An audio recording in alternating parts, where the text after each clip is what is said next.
शाम का टाइम है, बहन की तरफ आई हुई हूँ। खूबसूरत फूल हैं, देखिए ऊपर परिंदे हैं। ये एक शाहजहां का तख्त है, यहाँ पर खूब सारे फूल हैं। ये देखिए तो हैं जी, ये है लॉन। ये देखिए जामन का दरख्त, वो है आम का दरख्त। आम में छोटे छोटे आम लगे हुए हैं, जामन में भी बहुत सारे बुर आया हुआ है। बाकी क्या है, ये देखिए एक लोकाट है, ये चीकू का दरख्त है। ये एक कोने में फाउंटेन सा बना हुआ है।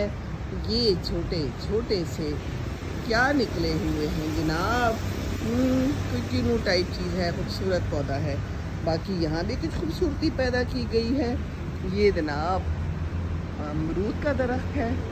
बस ये कुछ है, और पीछे है शोर इसका ट्रैफिक का।